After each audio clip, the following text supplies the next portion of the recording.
Hi viewers, welcome to Bosco Campus Vision. Today we are discussing the subject Business Environment and Policy of S3 BBA under Kerala University, and myself Peri Netto, Assistant Professor from Department of Management, Don Bosco College, Kottayam. Today we are discussing the balance of last class session, that is business and culture. So we already discussed the 5 points regarding business and culture. That is, culture creates people, culture and globalization, attitude to business, attitude to work, culture determines goods and services. So these 5 points are we discussed in the last session. So we today discussing the balance portion, that is the ambition, education, family and the ethics in business. So these are the 4 points we are discussing today. Let's see in detail what these portions. So the next is ambition. So an ambitious person is highly motivated, has a strong urge to excel and is prepared to change the organization. Economy also becomes vibrant if a major portion of population is of ambitious person. അല്ലേ, ambition നമ്മളെല്ലാവരും കേൾക്കുന്ന ഒരു വാക്കാണ് ambition അല്ലേ. ഒരു ambitious person ആണെങ്കിൽ it's A highly motivated person അല്ലേ. നമുക്കറിയാം നമ്മുടെ ക്ലാസ്സുകളിലോ അല്ലെങ്കിൽ നമ്മുടെ ഡിപ്പാർട്ട്മെൻറ്റിലുണ്ട് ചില കുട്ടികളില്ലേ അംബീഷ്യസ് ആണ്. അവർ ഹൈലി മോട്ടിവേറ്റ്, നമ്മൾ എന്ത് വർക്ക് കൊടുത്താലും നമ്മൾ പ്രതീക്ഷിക്കുന്നതിനെക്കാട്ടി ഒരു ഔട്ട്കം അല്ലെങ്കിൽ റിസൾട്ട് പ്രൊവൈഡ് ചെയ്യില്ല. ഒരു നമ്മുടെ സബ്ജക്ട്സിൻ്റെ കാര്യത്തിലാണെങ്കിലും നമ്മുടെ ഇവൻസിൻ്റെ കാര്യത്തിലാണെങ്കിലും നല്ല മോട്ടിവേറ്റഡ് ആയിട്ട് നിൽക്കുന്ന ആൾക്കാർ. എന്തുകൊണ്ടാണ് അവർ അത്രയും മോട്ടിവേറ്റഡ് ആവുന്നത്? അവർ അംബീഷ്യസ് ആണ്. അവർക്ക് ജീവിതത്തിൽ വലിയ അല്ലെങ്കിൽ എവിടെയെങ്കിലുമൊക്കെ എത്തണമെന്ന് ആഗ്രഹമുണ്ട്. അപ്പോൾ അവർക്ക് കിട്ടുന്ന അവസരങ്ങളെ അവർ എന്ത് ചെയ്യും, മാക്സിമം യൂട്ടിലൈസ് ചെയ്യും. എന്നാൽ മാത്രമേ അവർക്കൊരു വളർച്ചയുള്ളൂ എന്നവർക്ക് സ്വയം തിരിച്ചറിവുണ്ട്. അതുകൊണ്ടാണ് അവർ ആ ഹൈലി മോട്ടിവേറ്റഡ് ആയിട്ട് കാര്യങ്ങൾ ചെയ്യുന്നത്. So there is a strong urge to excel and is prepared to change the organisation. ഈ ഒരു ഓർഗനൈസേഷണൽ കോൺസെപ്റ്റിലേക്ക് വരികയാണെങ്കിൽ ഇങ്ങനെയുള്ള വ്യക്തികൾ തൻ്റെ ഓർഗനൈസേഷനിൽ എപ്പോഴും ചേഞ്ച് ആഗ്രഹിക്കുന്നില്ല. അതായത് ആദ്യം മുതൽ അവസാനം, ഇപ്പം നമുക്ക് തന്നെ അറിയാം, നമ്മുടെ നാട്ടിലൊക്കെ നിങ്ങൾക്ക് തന്നെ അറിയാം, അടുത്തൊക്കെ ഇരിക്കുന്ന ചില കടകളൊക്കെ ഉണ്ടല്ലേ.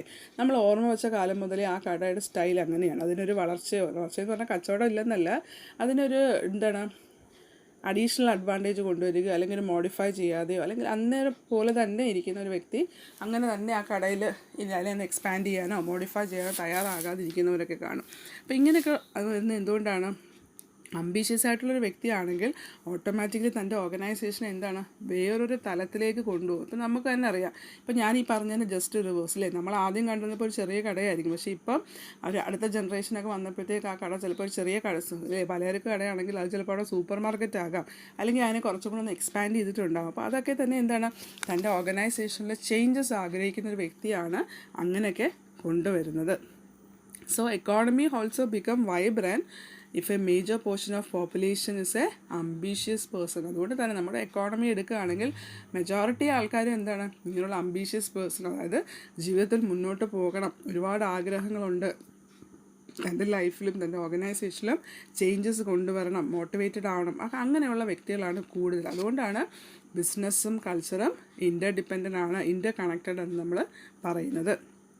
Next is education. That here in a traditional society education was a preserve for Brahmins. അറിയാലോ, things have changed over the passage of time. That is, education institution have come up now in all corners of the country, and now we have more than the primary schools than USSR and USA put together. So education benefits business. That is, business's turn has responded and started supporting education.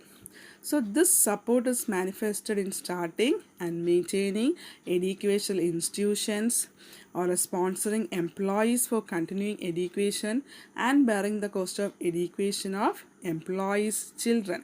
ഇനി ഒരു എഡ്യൂക്കേഷൻ്റെ case എടുക്കുകയാണെങ്കിൽ ഇല്ലേ, നമ്മളൊരു പുറകോട്ട്, അതായത് നമ്മളൊക്കെ ജനിക്കുന്നതിനൊക്കെ മുമ്പേ ഒത്തിരി പുറകോട്ട് എടുത്താൽ എഡ്യൂക്കേഷൻ എന്ന് പറയുന്നത് സൊസൈറ്റിയിൽ എന്താണ് അപ്പർ ക്ലാസ്സിന് മാത്രമേ ഉള്ളൂ, ബ്രാഹ്മിൻസ് എന്ന് പറയുന്ന ഒരു കാറ്റഗറിക്ക് മാത്രമേ ഉള്ളതായിരുന്നു. പക്ഷേ ഇപ്പം അങ്ങനെയല്ല അല്ലേ. പാസേജ് ഓഫ് ടൈം, കാലം കഴിഞ്ഞപ്പോൾ education institutions have come up in corners of all the country അല്ലേ. രാജ്യത്തിൻ്റെ മുക്കിനും ഇപ്പം നിങ്ങൾ താമസിക്കുന്നിടത്തോ അല്ലെങ്കിൽ നമ്മൾ അല്ലേ? നമ്മുടെ കോളേജിന് ചുറ്റും തന്നെ നോക്കിയാൽ അറിയാം അല്ലേ, എത്ര കോളേജസും സ്കൂൾസും ഉണ്ട്. അപ്പോൾ അതൊക്കെയാണ് അതിൻ്റെ ഒരു വ്യത്യാസങ്ങൾ. അതുകൊണ്ട് തന്നെ എഡ്യൂക്കേഷൻ എന്ന് പറയുന്നത് ഇപ്പോൾ ഒരു കൺസേൺ അല്ല, എല്ലാവർക്കും നല്ല രീതിയിൽ വിദ്യാഭ്യാസം കിട്ടുക. അപ്പോൾ അങ്ങനെയാണെങ്കിൽ എഡ്യൂക്കേഷൻ ബെനഫിറ്റ്സ് ബിസിനസ് അല്ലേ? ഒരു ബിസിനസ്സിലേക്ക് കടക്കണമെങ്കിൽ നമുക്ക് എഡ്യൂക്കേഷൻ ഉണ്ടാവണം.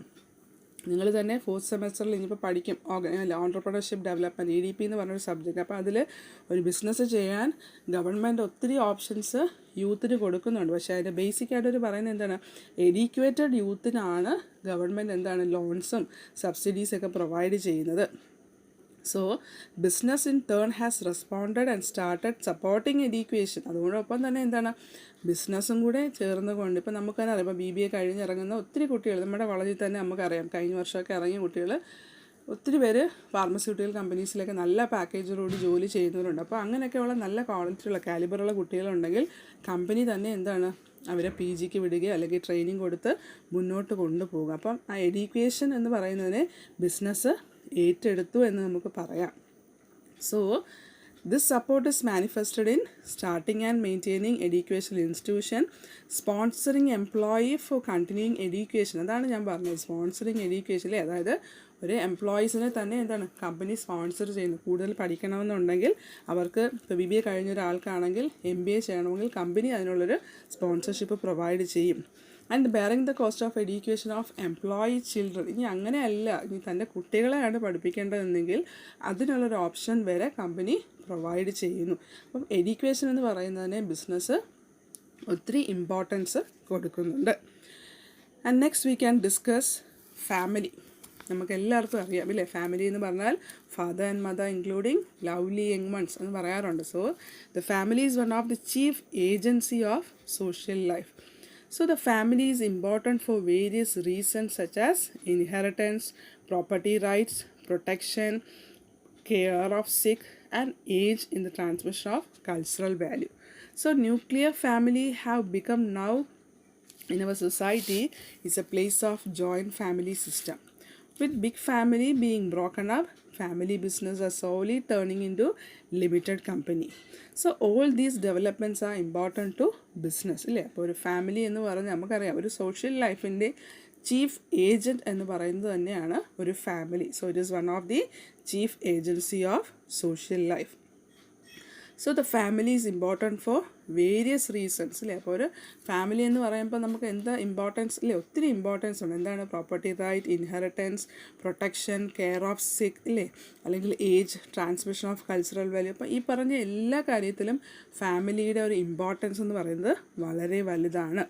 So nuclear family have become common now. അറിയാമല്ലോ, സൊസൈറ്റിയിൽ നാം രണ്ട് നമുക്കൊന്ന് എന്നൊക്കെ പറയുന്നൊരു ന്യൂക്ലിയർ ഫാമിലി എന്ന് പറയുന്നത് കോമൺ ആണ്. പക്ഷേ in place of joint family system ഇല്ലേ, പണ്ടത്തെ കാലത്തെന്നൊക്കെ പറഞ്ഞാൽ എന്താണ്, 5 അല്ലേ, അപ്പനും 4 മക്കളും ഉണ്ടെങ്കിൽ ഇവരും അവരുടെ ഫാമിലി എല്ലാം തന്നെ എന്താണ് ഒരു വീട്ടിൽ കഴിയുന്നൊരു ജോയിൻറ്റ് ഫാമിലി സിസ്റ്റം അല്ലേ. വാല്യൂസും ബിലീഫ്സൊക്കെ ഒത്തിരി ഷെയർ ചെയ്യുന്നൊരു സിസ്റ്റമാണ് ജോയിൻറ്റ് ഫാമിലി സിസ്റ്റം. പക്ഷേ ഇപ്പോഴെന്ന് പറഞ്ഞാൽ എന്താണ്, ഒരു ന്യൂക്ലിയർ ഫാമിലി സിസ്റ്റം സൊസൈറ്റിയിൽ അവിടെ ഇവിടെയൊക്കെ കാണുന്നത്. അതായത് നാം 2 നമുക്ക് 2 അല്ലെങ്കിൽ നാം 2 നമുക്ക് 1 എന്നൊക്കെ പറഞ്ഞൊരു ന്യൂക്ലിയർ സിസ്റ്റമാണ് നമ്മുടെ സൊസൈറ്റിയിൽ കാണുന്നത്. So big family being broken up അല്ലേ, വലിയ കുടുംബങ്ങളൊക്കെ തന്നെ ബ്രോക്കൺ അപ്പായി. അതുകൊണ്ട് തന്നെ family business uh slowly turn in to limited companies. ഒരു ഇപ്പോൾ നമുക്ക് തന്നെ അറിയാം, അംബാനിയുടെ കേസൊക്കെ എടുത്താലും അവിടെയും സ്പ്ലിറ്റ് ആയില്ലേ, 2 പേരും, മുകേഷ് അംബാനി, അനിൽ അംബാനി, അവർ 2 ഗ്രൂപ്പാണ്. അപ്പം ലിമിറ്റഡ് കമ്പനീസ് എന്ന് പറഞ്ഞിട്ടാണ് അവർ 2ആയിട്ട് ഡിവൈഡ് ചെയ്യുന്നത്. So all these developments are important to business. അപ്പം ഈ എല്ലാ ഡെവലപ്മെൻറ്റ്സും തന്നെ എന്താണ് ഒരു ബിസിനസ്സിന് ഇമ്പോർട്ടൻ്റ് ആണ്. അപ്പം ഫാമിലി എന്ന് പറയുന്ന ഒരു ചീഫ് ഏജൻറ്റ് അല്ലെങ്കിൽ സോഷ്യൽ ലൈഫിലെ ചീഫ് ഏജൻ്റാണ് ഇതിൻ്റെ എല്ലാം ഒരു ഭാഗമെന്ന് പറയുന്നത്. Clear with the point?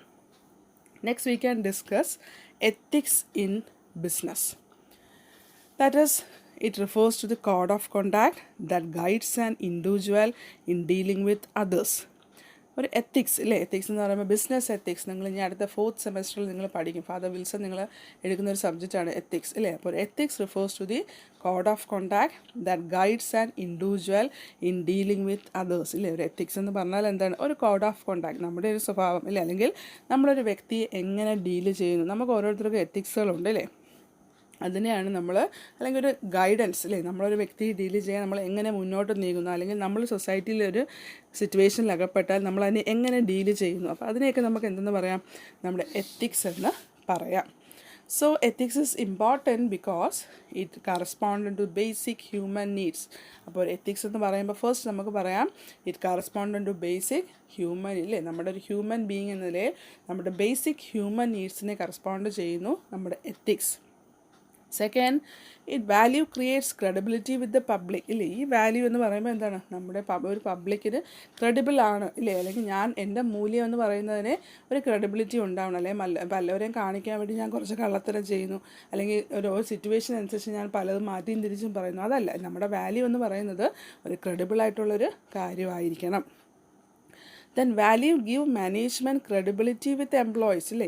ഈ വാല്യൂ എന്ന് പറയുമ്പോൾ എംപ്ലോയീസിൻ്റെ ഈ വാല്യൂവിന് മാനേജ്മെൻറ്റ് കൊടുക്കുന്ന ഒരു ക്രെഡിബിലിറ്റി, ഒരു വിശ്വസ്തത അല്ലെങ്കിൽ ഒരു അംഗീകാരം ഇല്ലേ, അതിനെയാണ് നമുക്ക് എന്തെന്ന് പറയാം, ഒരു നല്ല എത്തിക്സ് എന്ന് പറയാം. Then value help better decision making ഇല്ലേ. നല്ല മൂല്യം ഒരു വ്യക്തിയാണെങ്കിൽ നല്ല തീരുമാനങ്ങൾ എടുക്കാൻ കഴിയും. ഇപ്പം നിങ്ങളുടെ ആണെങ്കിലും പേരൻസ് വന്ന് പറയാറുണ്ടല്ലേ പല ഇഷ്യൂസും, അപ്പോൾ അവരുടെ മുന്നിൽ ചെന്ന് നമ്മൾ പറയാറുണ്ട് നിങ്ങൾ അങ്ങനെ ചെയ്യരുതല്ലേ, നമ്മളെ പേരൻസിനെ കണ്ണുനീരില്ലേ അല്ലെങ്കിൽ അവരെ സങ്കടപ്പെടുത്തരുത്, അവരാണ് നമ്മളെ ഇത്ര ഈ നിലയിലാക്കിയത് അല്ലേ. നമ്മളെ സ്വന്തം കാലിൽ നിൽക്കുമ്പോൾ മാത്രമേ നമ്മൾ അല്ലേ അവരെ ശരിക്കും എന്താണ് അവരെ നമ്മൾ പ്രൊട്ടക്റ്റ് ചെയ്യേണ്ട ഒരു ചുമതല നമുക്കുണ്ട്. അപ്പം പല കാര്യങ്ങളും നമുക്ക് പറയാനുണ്ട്. അപ്പോൾ നല്ല മൂല്യങ്ങളുണ്ടെങ്കിൽ അപ്പോൾ ചില കുട്ടികൾ എന്ത് ചെയ്യും, അപ്പോൾ തന്നെ സോറി പറഞ്ഞ് ഇനി ഞാനത് ചെയ്യത്തില്ല മിസ്സേ, അല്ലെങ്കിൽ ഞാൻ പേരൻസിനോട് സോറി പറഞ്ഞ് അല്ലേ അവർ കെട്ടിപ്പിടിച്ച് ഉമ്മയൊക്കെ കൊടുക്കും നമ്മൾ കണ്ടിട്ടുണ്ട് ചില മീറ്റിങ്ങിൽ.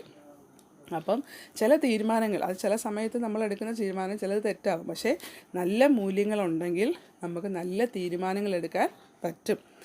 And so ethics and profit go together. ഇനി ഒരു ബിസിനസ്സിൻ്റെ കേസിലെടുക്കുമ്പോൾ നമ്മുടെ എത്തിക്സും നമ്മുടെ പ്രോഫിറ്റും ഒരുമിച്ച് നിൽക്കണം എന്ന് പറഞ്ഞാൽ നമ്മുടെ എത്തിക്സ് വിട്ടുകൊണ്ട് ഇപ്പോൾ ആരെ കൊന്നാലും പണം ഉണ്ടാക്കണം എന്ന് പറയുന്നതല്ല ബിസിനസ് എന്ന് പറയുന്നത്. പകരം എന്താണ്, നമുക്ക് നമ്മുടെ മൂല്യങ്ങൾ ഒരു ഭാഗത്ത്, നമ്മുടെ പ്രോഫിറ്റ് ഒരു ഭാഗത്ത്, ഇത് രണ്ടും കൂടെ ചേരണം അല്ലേ. എൻ്റെ എത്തിക്സ് വിട്ടുകൊണ്ട് എനിക്ക് പ്രോഫിറ്റ് വേണ്ട എന്ന് നമ്മൾ തീരുമാനിച്ചാൽ അതാണ് ഏറ്റവും നല്ലത്. എന്നാൽ എത്തിക്സും വേണം പ്രോഫിറ്റും വേണം, അത് രണ്ടും കൂടെ നിലനിൽക്കുമ്പോഴാണ് ഒരു ബിസിനസ് എന്ന് പറയുന്നത് എപ്പോഴും സക്സസ് ആവുന്നത്. Clear with the point? Let's sum up today's portion. So today we discuss the other 4 points regarding business and culture. First we discuss ambition. And ambition means that an ambitious person is highly motivated and he has a strong urge to excel and is preparing to change the organization. Second, we discuss about the education. So here we says that the education institutions have come up now in all corners of the country, and now we have number of primary school, and so education benefits business, and so business in turn has responded and started supporting education. Then we discuss family, that we already know that it is an important for various reasons such as inheritance, property right, protection, morality, care of sick, etc. And now big families have been broken up and the family business slowly turning into the limited company. And so family is one of the chief agencies of social life. Last we discuss ethics in business, that is ethics refers to the code of conduct that guides an individual in dealing with others, and so it is important because it corresponds to basic human needs, and value creates credibility with public, and values give management credibility with employees, or values help better decision making, and ethics and profit go together. And so these are the portions that we covered today. I hope you all understood the portion. So prepare well, study well. This is the end of today's section. Thank you.